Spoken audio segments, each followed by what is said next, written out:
People keep whispering that my husband won't touch me anymore, that he just uses me because I betrayed him with another man and had the audacity to confess.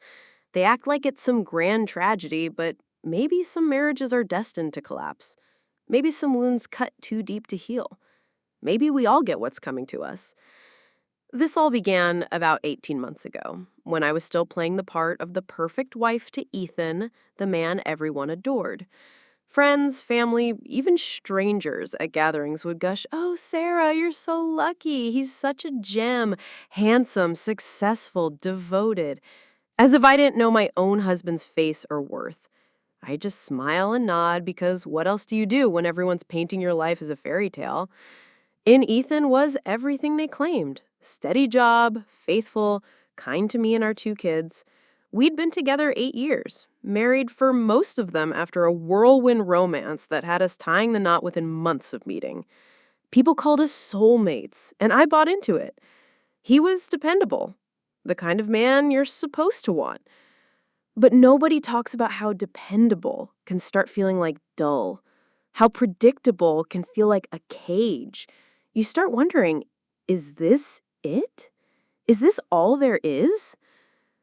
I wasn't out looking for trouble, but after years of the same routine, work, kids, grocery runs, streaming shows, something in me grew restless. So when my friend Lisa planned her birthday bash at a trendy club in the city, I was thrilled, genuinely thrilled for the first time in ages. Ethan offered to stay home with the kids, as usual. He wasn't one for nights out, preferring the comfort of our couch. Part of me was glad I could let loose without worrying if he was bored or ready to leave. The club was electric, packed with people, music pulsing. Lisa had invited a dozen friends, and we were all laughing, downing shots, buying rounds. For once, I was just Sarah. Not a mom, not Ethan's wife, just me. I wore a dress I'd bought on a whim but never had the chance to wear, and I felt vibrant, young, alive. That's when I noticed him, Jake, stealing glances from across the bar. He wasn't Ethan-level striking, but he had a rugged charm, with sharp eyes and a smirk that hinted at trouble.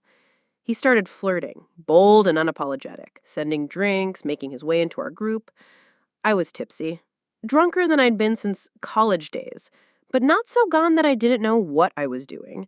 I wasn't a victim swept away.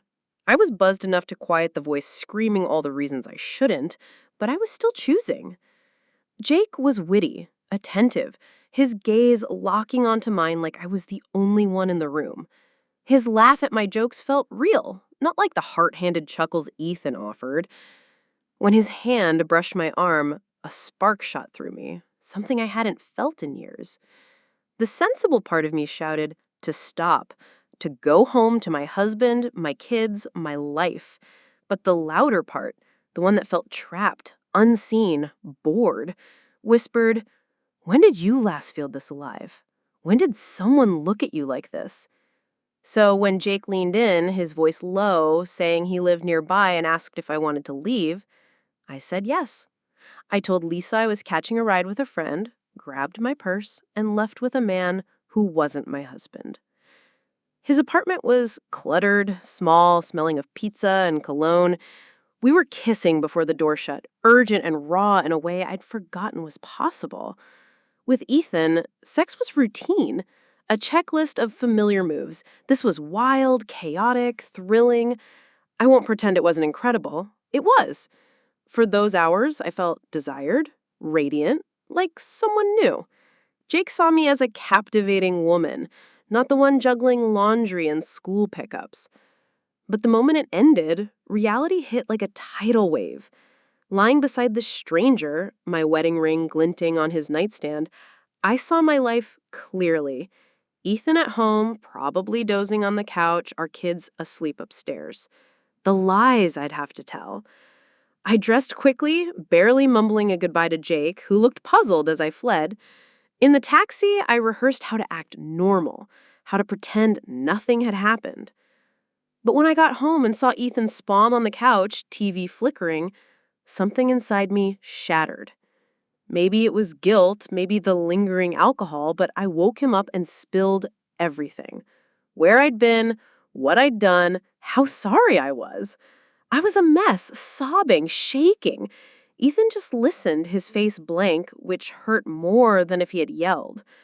After what felt like an eternity, he said calmly, "I want a divorce." I begged, promised it was a one-time mistake, swore I'd do anything to fix it. I must have looked desperate, but I didn't care. I couldn't lose him, our family, over one reckless night. He agreed to try therapy, and I clung to that hope. I found a counselor, booked sessions, showed up ready to fight for us. But Ethan was detached, slouching in the corner, scrolling his phone, giving one-word answers. When the therapist asked how he could help rebuild, he'd mutter, "Maybe we should just divorce," or say he couldn't trust me. He was just checking a box, not trying.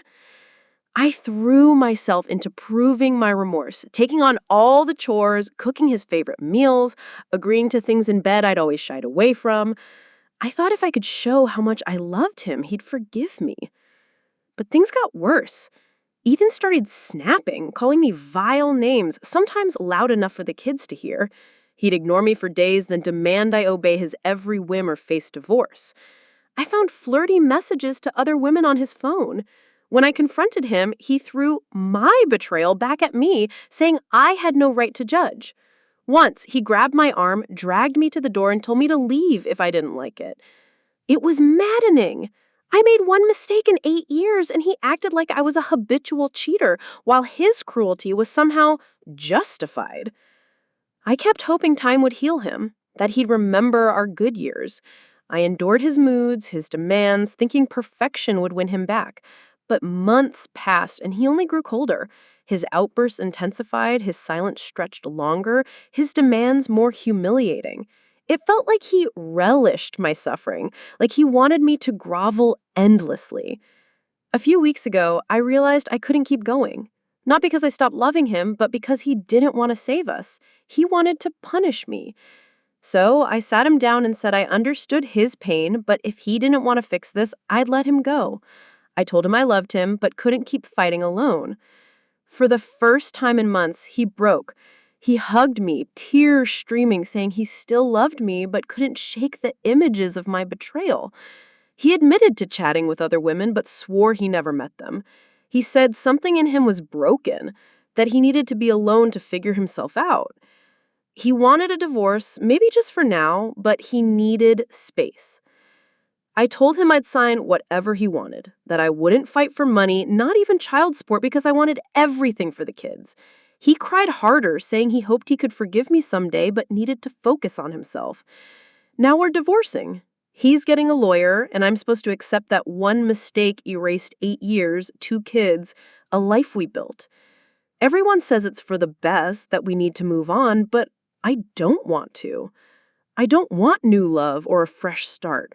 I want my husband, my family, to undo that one foolish night. I know I messed up, but the punishment feels disproportionate.